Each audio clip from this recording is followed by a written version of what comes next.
Welcome, everybody, to this podcast that is called Combo Sports Talk. This is the second episode ever of the show. This show, Combo Sports Talk, is co-hosted by Shawn, Davisson, and Dustin Tran. The guy that is speaking right now is Dustin Tran. Before you do anything else, though, please subscribe to this YouTube channel called Combo Sports Talk. You guys did a great job of that in the previous episode. Please continue to do that. There will also be the podcast version of Combo Sports Talk that will be released via Anchor. Anchor distributes the Combo Sports Talk podcast into many podcast apps. The show, Combo Sports Talk, focuses on debate, discussion, and comedy topics that are based around football and basketball mostly. You guys did a great job supporting us, so continue to go ahead and do that. It will help the show and the podcast grow even more. Shawn, are you excited on what to do Combo Sports Talk by the man known as Sports Guy Talking? Yeah, man, I'm excited. We got some good topics today. Just ready to jump into it. Yeah, I'm ready too. So this means that now we are ready to get Combo Sports Talk officially started up. This is episode 2. All right, so now let's jump right into the opening topic, which will be about the Bucks versus Suns NBA Finals prediction. So with the 2021 NBA Finals rolling in, the opening topic has to obviously focus on that. The matchup is the Bucks versus Suns, as those two teams are never been in the NBA Finals in a very long time. The Bucks, the last time that they've been in the finals, 1993. The last time the Bucks were in 1974. The Bucks last won a title in 1971, and the Suns have never won a title at any point in their franchise history. A rare feat will be accomplished. Before I say anything else, though, I have to go ahead and present you guys with the topic question. Who will win the 2021 NBA Finals, and in how many games? All right, I'll start it off. I mean, the Bucks have started slow in every playoff series, it seems like, and they can't get going. And the Suns have always seemed to kind of get going off the bat. And, you know, with the extra rest the Suns have had, Chris Paul had time for his wrist to heal, Devin Booker for his nose. The Suns are rested. They're going to come out swinging. And I think whenever they put the Bucks in deep hole to start with, the Suns are just going to take it and go with it. And I think the Phoenix Suns will win this year's championship in 6 games. I 100% agree with you. I got the Suns in 6 games. I see the Bucks are not really a great matchup.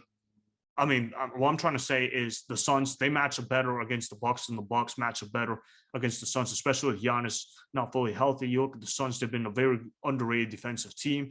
They got the players that they need to slow down their players. And who would have thought that the Suns were going to be NBA champions? So for Suns fans out there, I know some Suns fans out there in Arizona. Shout out to y'all. You guys are going to be very happy because I see them winning the championship. Yeah, man. Who knows about Giannis, right? I mean, there was word that he could have played in a game 7 if they needed to last series, and we all know that would not have happened. And he's not going to play today. And when is he going to play? When is he going to be healthiest? They're keeping a lot of quiet stuff, and maybe it's because he might not be healthy. And even if he is playing, you got to remember, he's not going to be a 100% himself. Giannis is a guy that relies on his athleticism to get to the hole and draw contact and dominate. If he's not fully healthy, he's not going to be able to do that at the highest level possible.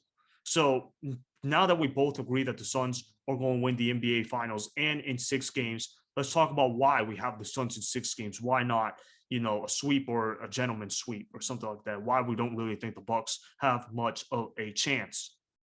Yeah, I mean, I want to start with the big men. You got Brook Lopez versus DeAndre Ayton. Brook Lopez, he had a great game against the Hawks. I'll give him that. But can he do that consistently? Can he do that against DeAndre Ayton? DeAndre Ayton is going to be running up and down the floor. Can Brook Lopez keep up with that? It's a great question. Can Middleton and Holiday consistently maintain their level of play without Giannis? Giannis, we talked about it last episode, affects every guy on the floor like Chris Paul would do for the Suns. But the thing is, Chris Paul's healthy. He's healthy. Giannis isn't. And Chris Paul, he's my finals MVP prediction. I think Chris Paul will win finals MVP. I agree.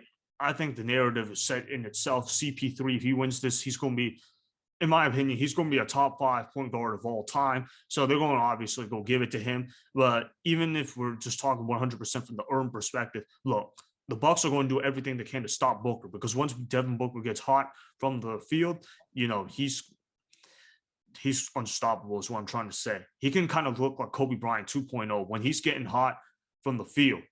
So I think the Bucks, and they have a lot of long range defenders, so they're going to try to do everything they can to stop Booker. So that's going to open up some opportunities for somebody like a Jay Crowder. It's going to open up opportunities for Ayton down the post. Those guys, they can't really guard Ayton down low like that. And then they got CP3. He's the leader for everything. He's the one that sets up the offense for everything.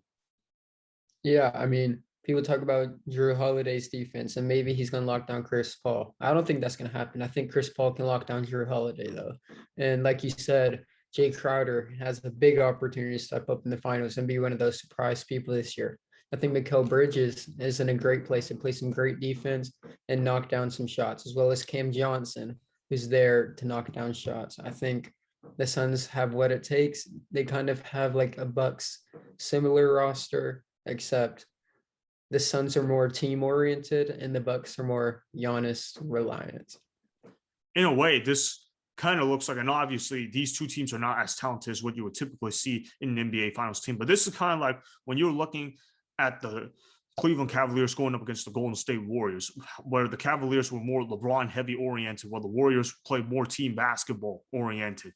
So I'm kind of looking at it like that. I have a little bit of bias when I talk about team basketball. I obviously like the concept of team basketball. I think that it's a better way to play basketball with that style. That's why I believe in the Suns heavily. Even though it's going to be in 6 games, I really think that it's going to be closer to more like a Suns in 5 rather than this will be a grinded out. I think that if the Suns sweep the Bucks, I would not be surprised one bit if that happened, because Giannis is not fully himself. And the Suns, they can play multiple ways. They can space the floor. They can play down low. They can play great defense. They can get into a shootout if needed. Yeah, I mean, I agree with you. It's the Suns can match anyone, and that's why they've made it to this point. Now, I do want to bring up the question. We'll talk more about Coach Bud later, but Monty Williams, better coach, or Mike Budenholzer? What do you think? As much as I love Coach Bud, and we're both Coach Bud supporters, I think I'm going to have to go with Monty Williams. I love his leadership. I love the grit that he brings to the Suns, the way that this man turned around the culture. I believe the Suns were 15th in the Western Conference 2 seasons ago. Now they're 4 wins away from being NBA champions. Who would have thought, right? Plus, they were the only team to go 8-0 in that bubble, and they should have made the NBA playoffs last year, in my opinion, if it wasn't for the Nets resting stars against the Trailblazers. I thought they were a better matchup for the Lakers than the Trailblazers. I think you can remember me saying that at that time. Oh yeah, I mean, everyone was on the Suns. The Suns were coming in hot, and we also Dame Lillard was coming in hot, which, well, I think a lot of us predicted they would take Game 1 against the Lakers, which they did. But the Suns provided more of a lengthy matchup rather than the Trailblazers pulling off a game. And it only a few years ago, it felt like the Suns were at the top of the lottery every year, and maybe. I just got to give Monty Williams the credit for this big turnaround. But the thing is with the Suns, though, even though they were at the top of the lottery year in and year out, they didn't really build their team around lottery pick guys. I mean, when you think of the Suns, obviously you think of Booker and Ayton, but it starts and ends with Chris Paul. Without Chris Paul, this team would not be where it is today. And also another reason why I think the series will not really be closer, because you have to remember that the Suns are not going to be nearly as fatigued as somebody like the Bucks. Remember, the Suns, they got like a week off before the conference finals. So they're in a position where they have fresher legs and they got more bodies that they can rely on. Yeah, I mean, I completely agree with you. You mentioned it earlier. The Suns' bigger players had injuries. They're definitely a lot more rested up than the Bucks will be going into this. And the Bucks could have used that time, if it was switch places, maybe Giannis gets more healthy and, that kind of stuff. But no, the Suns are the team coming in healthy. I think the Suns are favored by a lot of people after being pretty big underdogs coming in this season. I mean, they might not have even been picks to make the playoffs as much, but they built their team with some good picks and then added, like you said, Chris Paul, that puts this team over the top. And that's why we have them winning the finals. And also, I want to note that this is going to be Jay Crowder's second NBA finals appearance in a row. So shout out to Jay Crowder for that. He's actually a really underrated player. He's basically what the modern day forward should look like, 3-and-D kind of guy, makes his threes, plays good defense. Without Jay Crowder, the Suns are not what they are. So this is a collective team effort. All right. So the Suns, making the NBA finals. This is more of a collective team effort, more so than anything else. Yeah, man. To me, it looks a lot like that 2019 Raptors team. They just played great team ball. They had dominant big men down low, and they had some shooters around, and they also had a guy in Fred VanVleet that stepped up. I think the Suns are built a lot like that team. So, and the Raptors won the championship. So I got Suns winning. All right. And we both agree that CP3 will be finals MVP. So we both agreed upon that. But let's say if it's not going to be one of the big three. So who's your sleeper pick for the NBA finals? Have to go. That's a great question. We've definitely mentioned Jay Crowder as a possibility. And he's got the potential to knock down a lot of shots. You know who I like? I like Mikal Bridges, though. I think Bridges could go in there and lock up a player and Kawhi Leonard did to LeBron James. And I don't think Mikal Bridges is a Kawhi Leonard, but I think he has the same moxie to him that Kawhi Leonard had. I think he can go in there, lock down a player, knock down a lot of shots, and play a big role into this finals. I'm actually going to go with the hot take. I'm going to go with the red hot man in the postseason, Cameron Payne. Dude's been balling out off the bench. He's been a difference maker for the Suns. The Suns would not be, and I know I keep going to repeat this, but the Suns would not be in the finals without Cam Payne. The way this man provides scoring off the bench, the way that this guy can drive to the hole repeatedly, he can even knock down shots. I remember on the Bulls, he was a terrible shooter. Now in the Suns, he can really shoot the lights out. And he's no longer a liability. He's making other teams make their guys look like they're liabilities. Yeah, Cam Payne, I love that pick. He's definitely a sleeper, definitely can be a guy off the bench that will come in, knock down shots, light it up.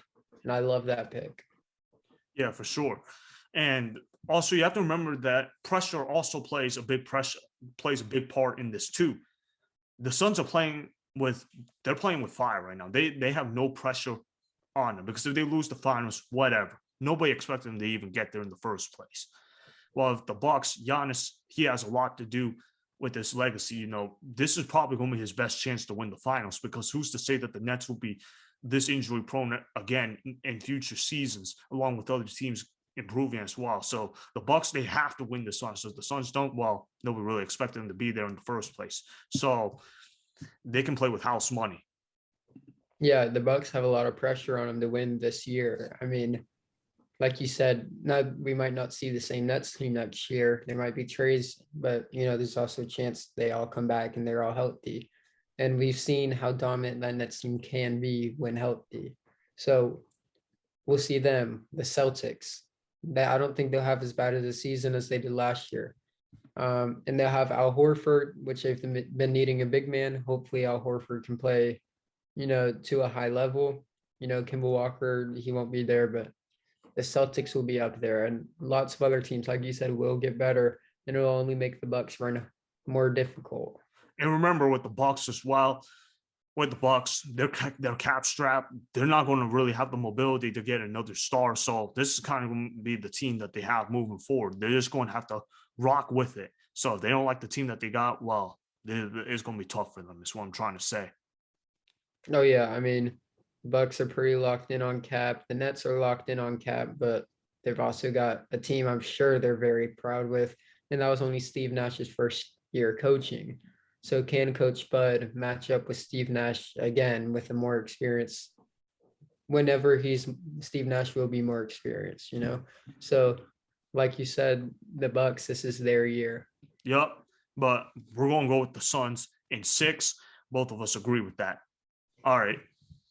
So now that we've gotten that wrapped up, we'll now be joined by the second topic, all right, which is going to be about legacies between Chris Paul and Giannis Antetokounmpo. We are joined by Jake. He is a host for Around the League podcast. So legacies matter in all sports, especially when the biggest stage is set up for these guys to perform. For the Bucks, the player that is under the most pressure to perform is Giannis Antetokounmpo. Obviously, he's not fully healthy with his hyperextended knee, but he will do what he can.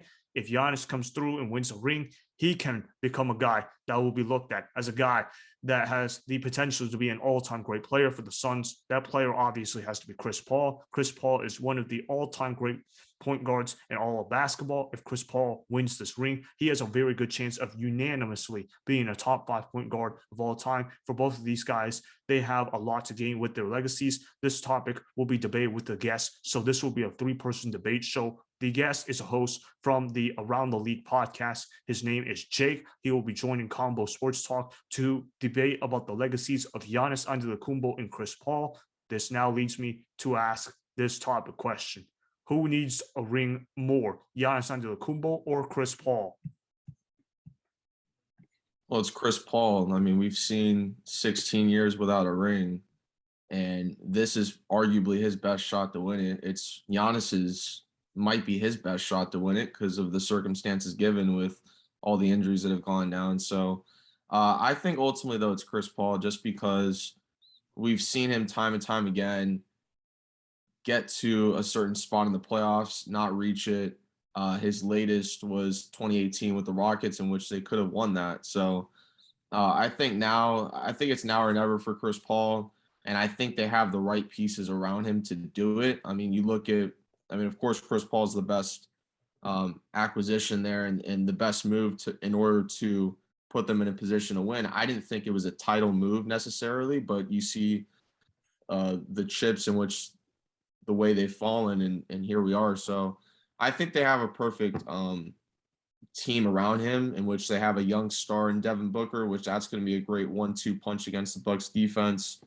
DeAndre Ayton punishing inside throughout this whole entire series. I think he's going to be able to do that.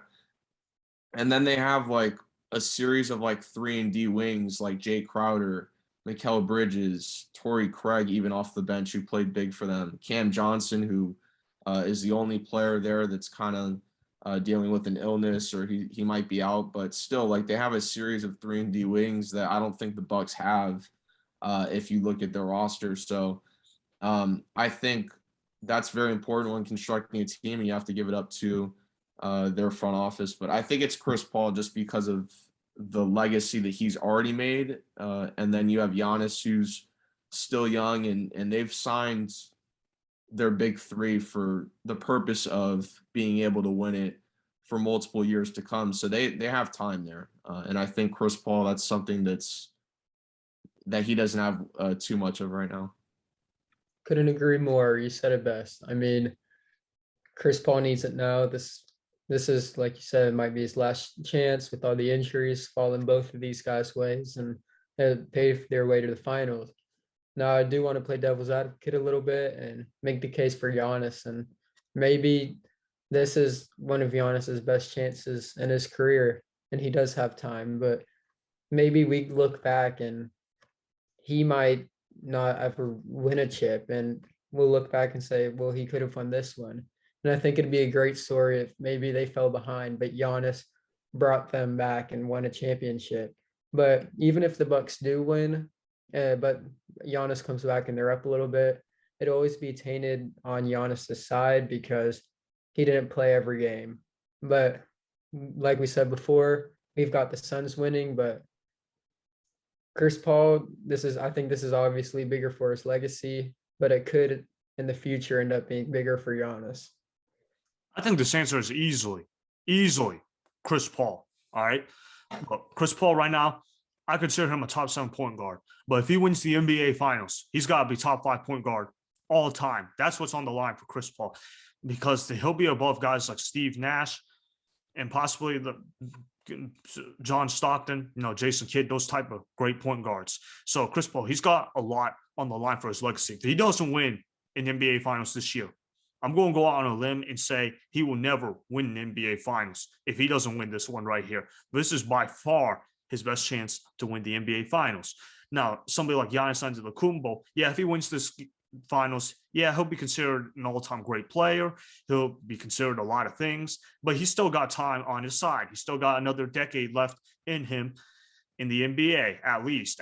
on a high level, especially with the health that is happening in today's NBA. Chris Paul, he's only got, I'm going to say he's got 5 years left in him max, like in terms of being in the league, but no greater chance than this. Now, Giannis, he's going to be on the Bucks for a long time. So the Bucks, they're going to be able to make a run for this thing year after year after year. Although they won't have a chance nearly as great as this, they still have a better chance than somebody like a Chris Paul moving forward. So I got to go with Chris Paul easily. Yeah, I'm man. there I with mean, you guys. I guess I'll just add. I've said this multiple times before. I think even on my own podcast, but like Mark Jackson said after the closeout game, that, and it put it in perspective for me. Like, think about the run for him to get to a title and him even leading a team like this that hasn't been there in almost a decade. Like, that holds greater value than some teams getting to the finals and winning a ring. So even if he doesn't win a ring, I still think he's top 5. But yeah, it solidifies his top 5, him standing in that stature there. But yeah, I think it's huge for him right now to get it. now let me bring up a bigger question, and I kind of touched on this earlier. If Chris Paul wins it now, and Giannis somehow never wins a ring in his career, would you still say this means more to Chris Paul? I would still say it means more to Chris Paul because, Chris Paul, he's done a lot of things in the NBA. The only thing he really hasn't done yet for a point guard is win a ring. But as far as I'm concerned, he's done everything you could ask for a point guard and more. He's achieved a lot in the NBA, and his win shares, he's fantastic with that win shares percentage that he's got and everything like that. The way that this guy can impact winning, it only rivals LeBron James and Michael Jordan in like some categories. So if you're in a category with LeBron and Michael Jordan, that means that you're a pretty dang good player. So the question was, Chris Paul gets a ring and then Giannis doesn't throughout his career? Yeah. Okay, so I would say, I would play devil's advocate for this and say Giannis, just because I think it's important to kind of shine light on the fact that this is a guy that in a perimeter-oriented league doesn't shoot threes. And I think if you're able to win with him, it shows a lot in the fact that you can build around a guy like that and give him the keys to your franchise and win a ring with him when he's not the type of guy that will step outside and take threes and shoot them efficiently.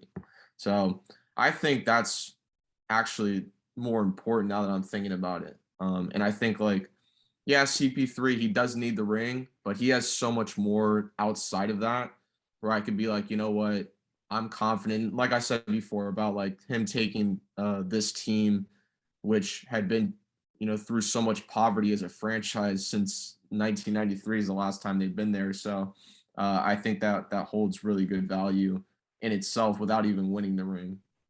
Yeah, I see what you're saying for sure. And I think if Giannis wins a ring here, it shines more light to the Pelicans too, who are trying to build around a guy who doesn't step out and shoot threes. And so if the Bucks can't get it, it'll always be you need your main guy to be able to shoot or score from outside. But if Giannis can win this ring, maybe it shines light on teams who's they're building a guy like Ben Simmons or Zion or something like that who doesn't step out and shoot as much. Yeah, I see what you're saying. If Giannis wins a ring, somebody like Zion Williamson, the Pelicans be like, hey, we got a shot at this thing. Yeah, we can win a championship with that type of play. But they see Giannis don't win a ring with all these circumstances falling in his favor. They're like, oh, man, it's going to be really difficult, to win a championship in that kind of style of play. But I also want to counter back with this about Giannis not needing the ring as much as Chris Paul. And not necessarily counter back. I just want to note this. Remember, Giannis is a 2-time MVP winner. Chris Paul's never won the MVP award. So MVPs, they're pretty important. So people are still going to remember Giannis for those MVPs. Chris Paul, if he doesn't win a ring, what are people going to necessarily remember? They're just going to remember that he was a great regular season guy who never came through in the postseason.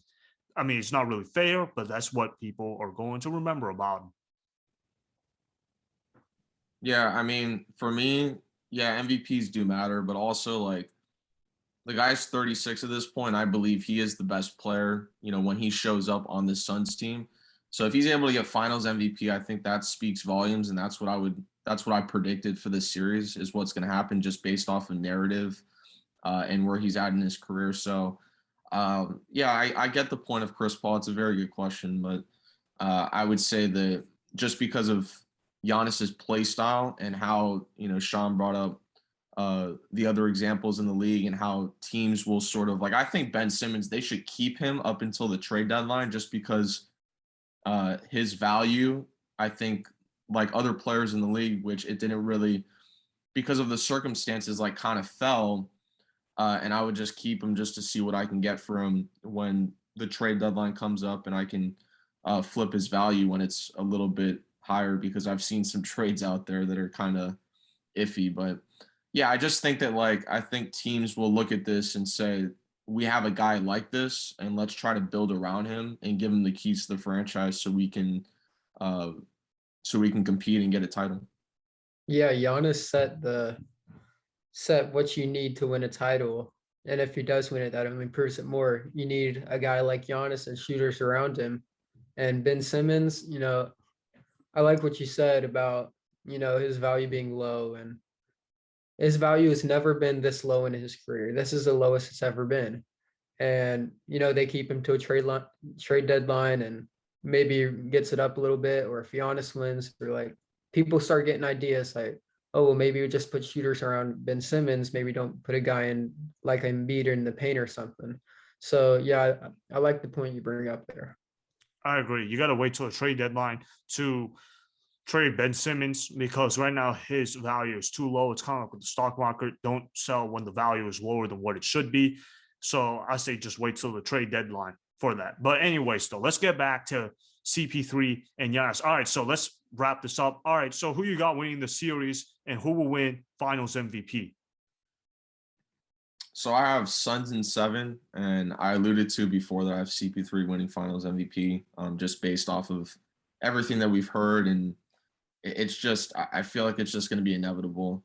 So just based off of the fact that I don't know, it's tough because you see the momentum that the Bucks have ridden on in this past series where they won. Besides the half a game where Giannis was out in that game, what was it, game 4? They were able to go back home game 5 and they never trailed in that game. And then in game 6, although the Hawks looked like they might have came out and cut it a little bit more. Same in game 5, the Hawks were never really out of the game, but at the same time, they never trailed in both those games. So it gives me a little bit of hope that maybe they can kind of compete with the Suns without Giannis. But the Suns are a different team. You have CP3 and Devin Booker, and I really pinpoint at their front line, Brook Lopez, Bobby Portis, because you're gonna have to deal with 2 of those guys now in the pick and roll. They haven't faced 2 guys throughout these whole playoffs where I've been look, you're gonna have to stick both those guys, and when they're hot in the mid range area, it's gonna be tough. So CP3 and Devin Booker, they're going to have their hands full with those 2. And then I just think it's going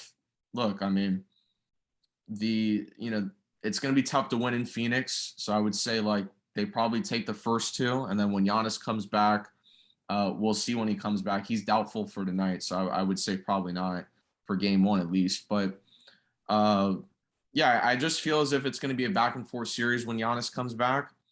But ultimately, I think that the Suns just have a more well-constructed team. I think I said it before, and they really just have everything you need to win a championship. The Bucks actually, I talked about the mid-range area where they'll really have their hands full, but they actually allowed the second most mid-range shots and the second highest percentage from those shots. So that's something to keep an eye out for. But both these games in the regular season between both teams were decided by 1 point. So that just shows you how close the series is going to be.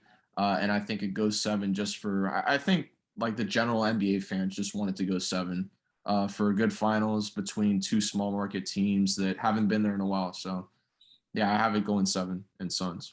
All right. Well, we had that topic on the previous topic. Shawn said Suns in 6. I also said Suns in 6, and we both agreed that CP3 would be Finals MVP. So that's just reference to what we said.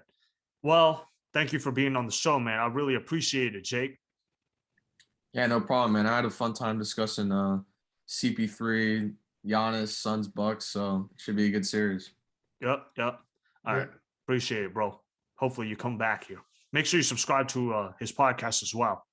So the next topic will be about background story. So this is going to be about the NBA only. All right. So here's what's going to happen. Each guy is going to share a story about himself, introduction to the topic. Basically, what I'm saying right now, it's going to be wrapped up in the moment, but that's what I'm trying to say. All right. Basically, the point is when you tell the story, explain for around a minute at most. And this should be a quick summary, not a long story. So here's the topic question. What made you a fan of the NBA? My first ever game I watched of basketball, and it's the might be one of the most iconic games in NBA history. And it'll also show I haven't watched the basketball for a completely long time, but you'll know it exactly when I say it. Game 6, Heat versus Spurs. I had my cousins over and they were watching the game, and it was the fourth quarter when they turned it on. Close game, and then it got to the end, and Ray Allen hit that insane, backpedal 3-point shot off the Chris Bosh rebound. And ever since that moment, I've been a huge Chris Bosh fan, a huge Ray Allen fan. Like, I've always liked the Heat since that moment, just because that first game I ever watched, Game 6, and Ray Allen hit that shot. All right, so I'm going to go over. I'm not necessarily going to talk about a specific game, but I'm going to tell you guys why I like the NBA a lot. So I came around the NBA around the same time as you. I came around the 2012 through 2013 season. That's when I really began to pay attention to basketball. That's because I went to some Bobcats games. But anyways, though, the reason why I really got into the NBA the way that I am today is because I fell in love with the 3-point shot. I like the way how guys shoot the three, how they space out, shoot it. And I like how players are required to make plays happen.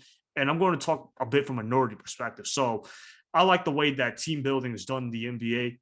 Like every move matters. You have to do it via trades, draft, free agency. I like how every single move matters, and you have to be articulate in what you can do. Like if you mess up one step along the way in the team building process, your rebuilding stage is going to be a failure, or at least it's not going to match up to expectations.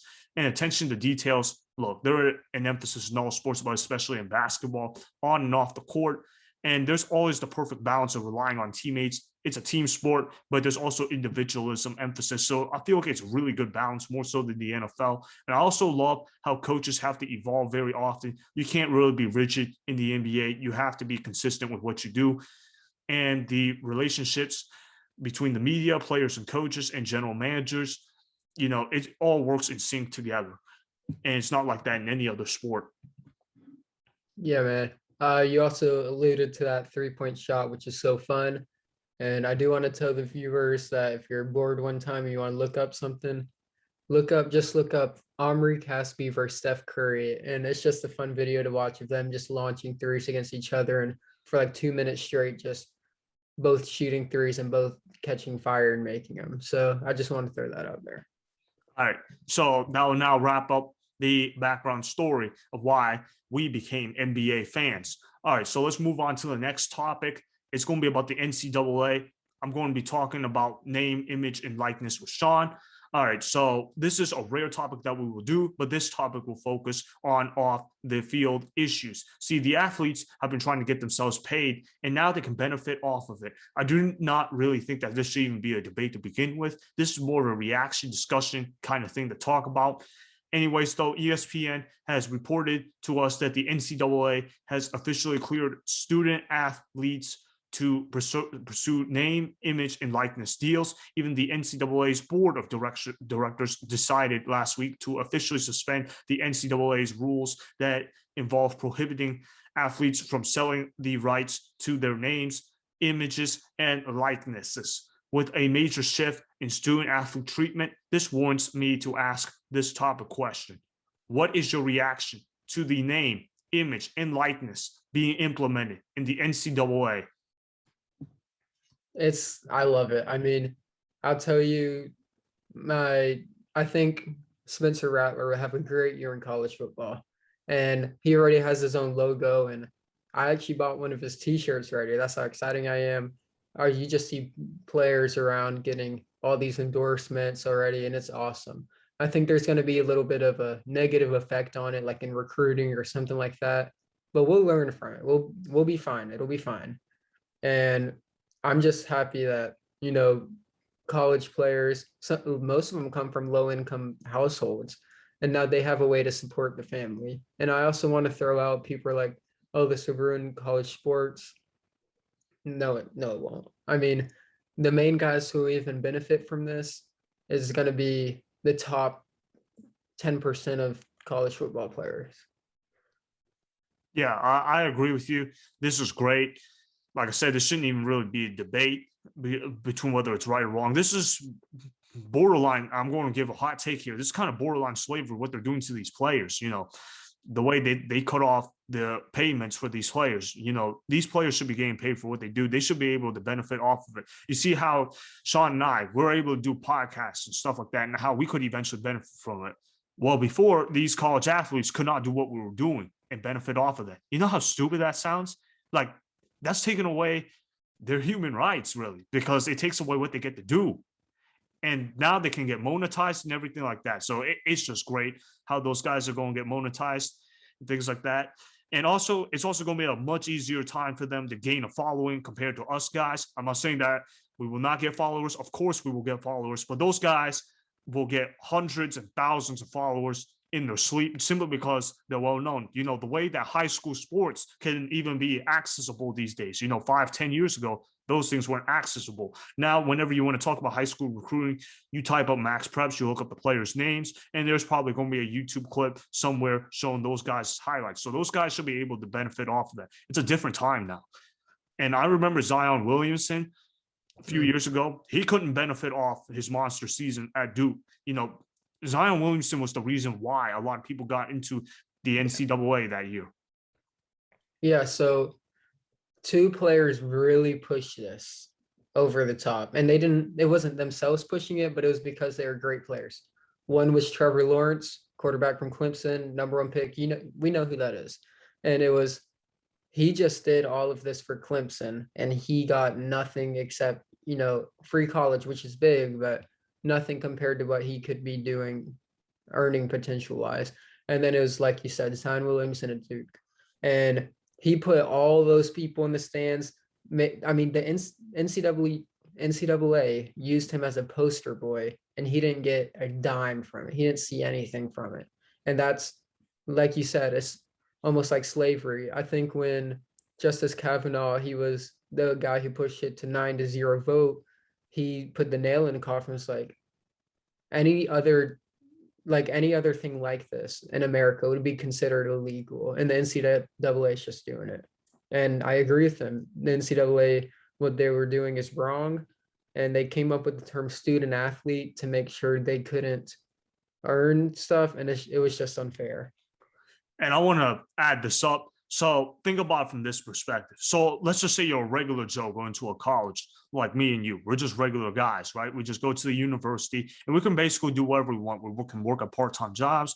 We can start up channels. We can get sponsorships, no issues and everything like that, right? These players, they can even benefit a bit from playing football, and they work way harder than we do. Like with us, we just sit in our computers, we set up the episode and everything like that. But those guys out there, they're battling out there, they're having to improve stuff like that each and every day. It's almost like a professional job. In college sports, it used to be amateur, but with the way that college sports has been changing with the landscape, the way that they've been getting more ratings, the way that more fans have been dropping in, I don't think it's really amateurish anymore. It's almost mini professional. You can call it semi-pro. So I think those guys deserve to get paid.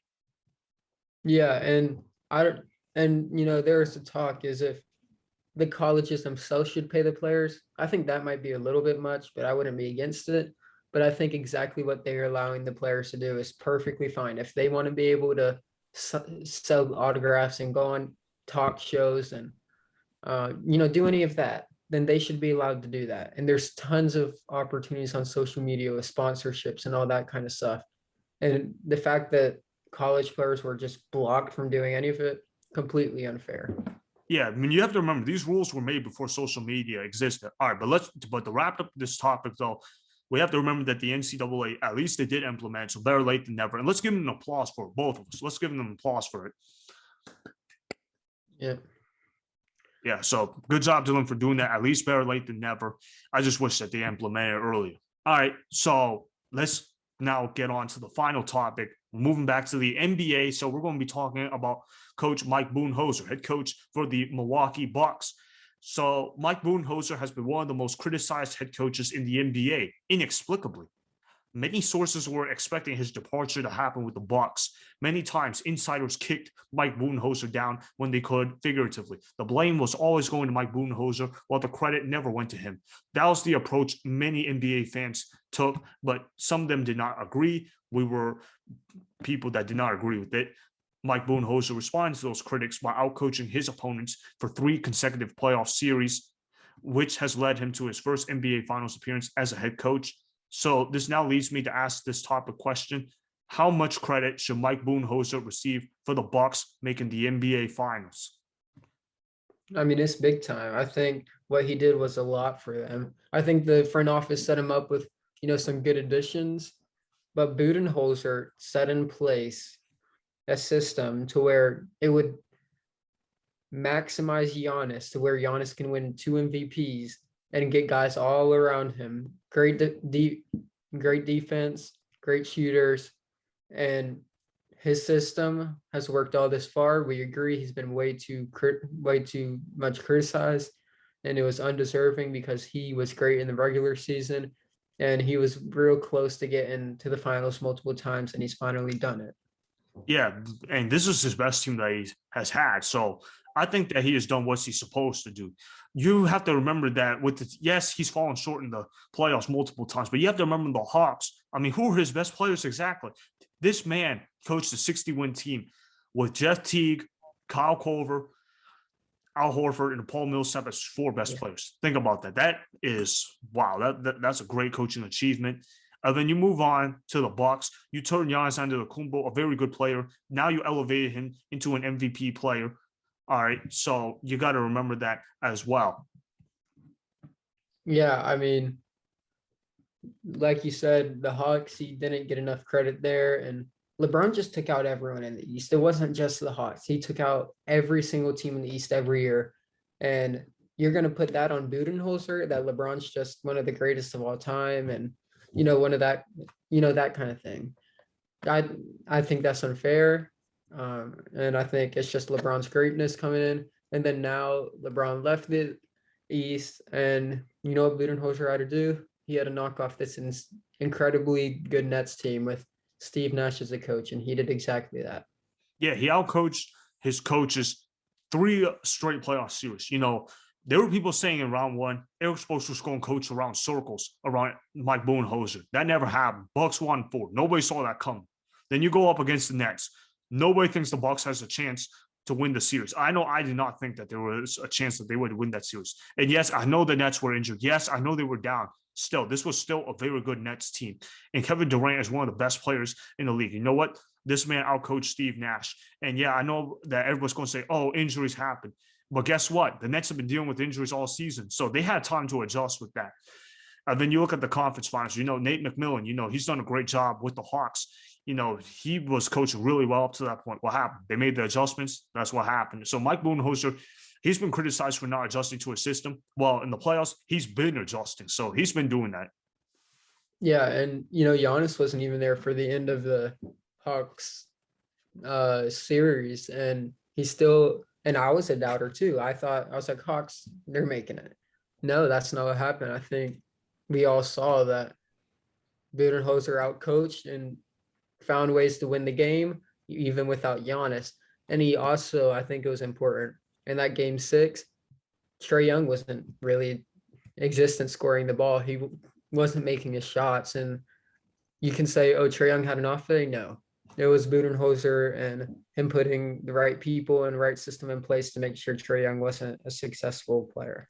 Yeah, he does a great job putting players in position to succeed. And you saw all these hit pieces with Mike Budenholzer, especially after game 6 or game 5, shall I rather say, saying Mike Budenholzer is 2.5 hours away from being fired. And there were all these hit pieces, all these candidates coming out. And now they look like gosh dang fools. That's what I'm trying to say.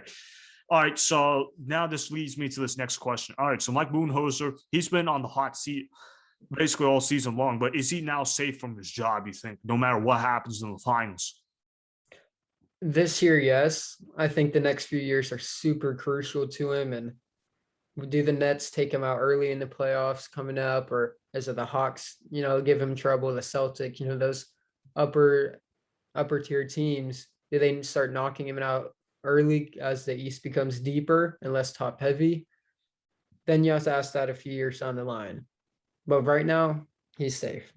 I mean, even if the Bucks lose in 4, there's going to be big questions, I think. And I don't think that's going to happen, but there's going to be questions of whether he can coach on the big stage. And then, supporters of Bud will say, oh, he didn't have Giannis. We have to give him some sort of pass for that. So I think he's safe this year. I think he's safe no matter what. He took the Bucks to the finals for the first time in 47 years, guys. Yeah, of course he's safe. No question about that. So now let's wrap this up. All right, so let's give percentage credit. So what percent of the credit do you give Mike Budenholzer? I mean, you got to give him about 25%, I'd say. 25%. That's all. And remember, although 25% may seem little in the NBA, that's a lot for coaches, considering that it is a player's game. I'm actually going to take it a step further than you. I'm going to say 30%. I'm going to give him 30% of the credit. This man outcoached his coaches 3 straight playoff series in a row. He's a great tactician. He continues to be one. He makes the correct adjustments when necessary. And yeah, I know that. And now I know his critics are going to point to last year he lost in the bubble. But trust me, the Bucks were more distracted with off the field stuff that was happening than what was actually happening on the court. They were just distracted. It is what it is. There's just no way around it. This year, they got rid of all those guys that were distracted. Now they got guys that are focused in and locked in on winning this whole chip, even though we both don't think that'll happen. Now the Bucks have a better shot at doing so compared to previous seasons. Yeah, I agree with you. 30% seems like a good number. There's a lot of that percentage to go around. You got the front office, you have all of these players, you have an MVP candidate, Giannis, you have all that to go around. And for, Coach Bud himself to get a quarter or more of that, I think that seems right. Yep, because the Bucks would not have made the finals with a just pretty good coach. This had to be a top 7 coach type of effort. Yeah, completely agree with that. Yep.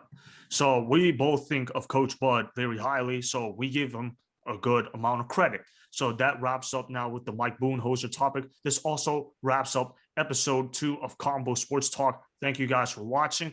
I really hope that you guys enjoyed the topics that were presented. Let us know down in the comment section below on what you guys thought about this podcast that was done. There was a lot of NBA talk in this episode, but with the NBA finals coming up, that has to be the main focus of Combo Sports Talk right now. Shawn, what would you like to add to what I just said?